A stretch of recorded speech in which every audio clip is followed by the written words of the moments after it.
Bali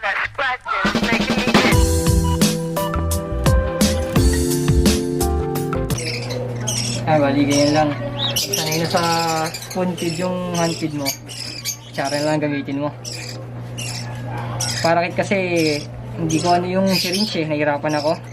Medyo sabog-sabog, kaya spoon feed ang ginagamit ko. Kutsara lang din, sir? Oo, kutsara lang. Ayan, kusa naman silang nga. Ito pigit pa, kaya madaling anuhin Pigit pa yung mata, kaya madaling subuan. Hindi ko na siya ginutom, kusa na siyang umanga nung wala nang pagkain. Kumbaga, sir, kapag kadilat na, sir, nakikita nila yung pagkain. Oo, ganun. Saka nakikita yung di ba, namulat na sa ibon yung magulang niya, kita na. Pag dilat na yung mata. Siyempre, maninibago pa yan pag ikain niya, tao na nagpapakain sa kanya. Kaya ayaw pa magpasubo. Kaya kailangan gutumin pa. So, yung nabili ko, sir, kailangan gutumin ko muna, sir, no? Kasi ano pa siya, parent raised pa siya galing sa pugad Kaya ganyan lang, hanggang mapuno yung crop niya. Paano yun, sir?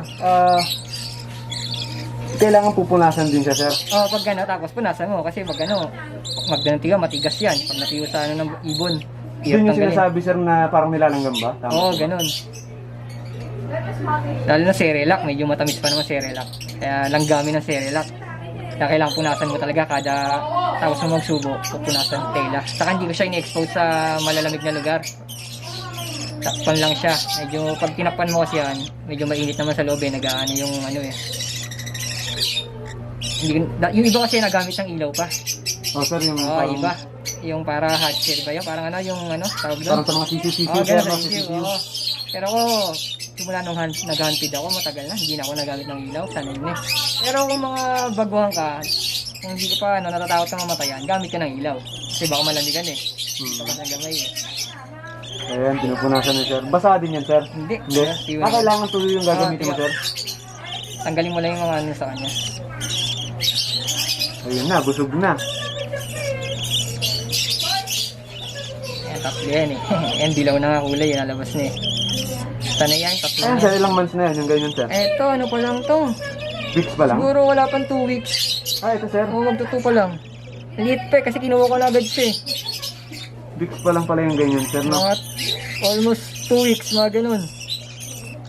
Talagang pigit pa nung kinuha ko. Kaya ang bilis kaya mas maganda pigit pa pagkuha ka ng hand feed. Hindi ka mahirapan. Iba kasi para minsan kain talaga siya, no? Pag newbie ka iba nagreklamo din niya, ayaw daw kumain ng niya. Ng hand feed niya. Kabibili niya lang. Siyempre, sasanayin mo pa yun. Hindi pa sanay sa tao yun Eto, sir, no, nasanay na sila. Sanay na, kasi 3 araw ko na yata o 4 na araw ko na hinahan feed. Kaya sanay na sa tao to.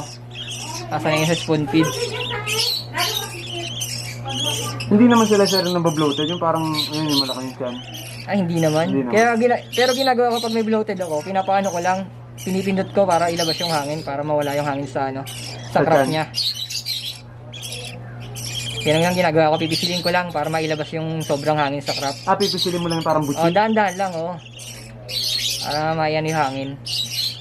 Delikado rin kasi sa ibon yun, baka lumaki ng matuluyan lumaki ng lumaki. Yari yun. Paano nyo pala, sir, malalaman, sir, pag okay na, sir, yung kumbaga, alam nyo siyang tapos na siya kumain, parang ganun? Basta yung saktong puno lang, hindi naman yung punong-puno. Basta yung saktong lobo lang ng crop niya. Para hindi rin ma-bloated na, sir, no? Oo. Kailangan baka naman kasi minsan kasi may bumili sa akin. Hindi pala tama yung hand feed niya. Konti lang pala napapakain, nakala nung okay lang. Ngayon, na-dehydrate kasi konti laman na pinapakain Ngayon, ibon na-dehydrate kasi araw-araw, konti lang pala, hindi niya pinupunong maigi yung butche. Ngayon, wala, namatay yung ibon niya. Ganun pala yun, sir. Kailangan ayusin mo yung yung saktong puno lang. Ayan, sir, yung mga ganyan. Mabilis matunaw sa ibon yan Ito, kailangan pa ito subuan medyo konti pa nga ito konti pa yun, sir? Oo. Parang laka na kasi ng yung butchi. Oo. Butchi ba tawag yun, sir?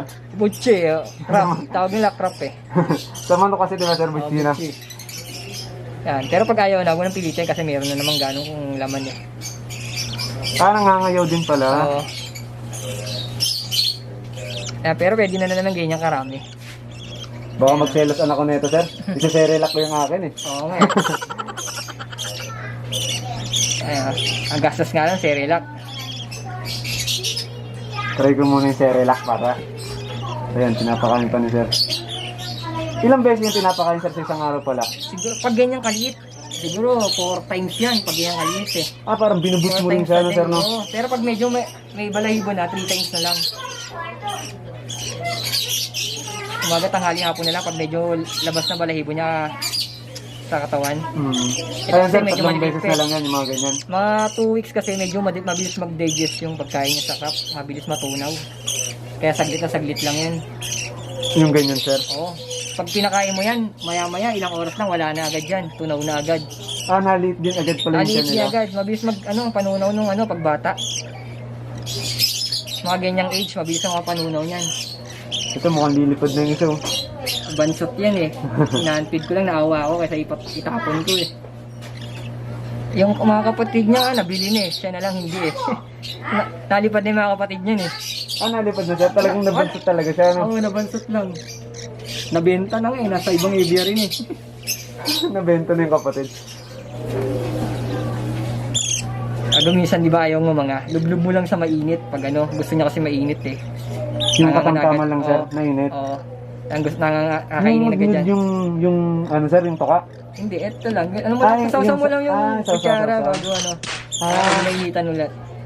Parang siguro sa ganun yung ano ng nanay nila. Oo, no? gano'n. Kasi ba pag sinusubo sa kanila medyo mainit. Mainit. Oo. Kaya kailangan warm water yan, ipantimpla mo yung Cerelac. Ganun lang. Bago mainit-init ng konti to sir. Oo, Itong kasi, formula. ano mo rin, mainit-init din. Iba kasi mga baguhan eh, pag patay agad, inakay. Yung pala yung mga sikreto sir, no? Kaya warm water talaga. Kasi minsan pag di sanay ibon mo sa malamig na tubig, ayaw kumain. Kahit sabihin sanay sa binilihan mo, ayaw mo mga. Ayun pala sir, kailangan may mainit-init. Oo, mainit talaga. Ano ka na lang pag nag-hunted ka, sanayin mo sa mas madali. Sa kutsara, no sir? Pag parang talaga sa kutsara, mas maganda i-hunted. So yun mga otits, nakita nyo naman yung aviary ni Sir John Gaspar. Ayan. Dito lang yan sa Malagasang na sir. Sa Selina. Malagasang 1D. Malagasang 1D. Ayun. Dito nyo lang yung matatagpuan. Sobrang dami yung pagpipilian, hand feed, tapos ayan, yung mga Adds to. ano sir? Iring, parakit, budgie. Yun. Hindi kasi ako masyadong familiar. Yun, marami kayong pagpipilian. Tapos may mga libre pa kayong advice mula sa master natin. Master Yun, shoutout din pala kay Sir Joms Solano, yun. Nagbebenta ako sir ng dem, baka gusto niya raw, sabi ni sir. Hindi ka, daming dem yan. So kung may mga inquiries kayo, yung mga katanungan kayo, kung nababagabag kayo, at kung may mga kumindat sa inyong mga ibon dito, mga otits, i-message nyo lang John sa floor. Iwan ko na lang yung link ng Facebook page niya John sa description box natin para yun, ma-message nyo siya. Makapag-usap kayo ni sir. Sobrang bait na ito ni sir. Yun. Salamat sir dahil pinaunlakan nyo kami dito kahit may COVID. Yun, napagbigyan tayo ni sir. Sobrang laki ng niya, ng aviary ni sir. Ito, ayan Tapos yung mga napuntahan natin doon, nagagapi rin si sir eh. No sir, ang dami mong pang-out na sir. Na gabi. Ayan.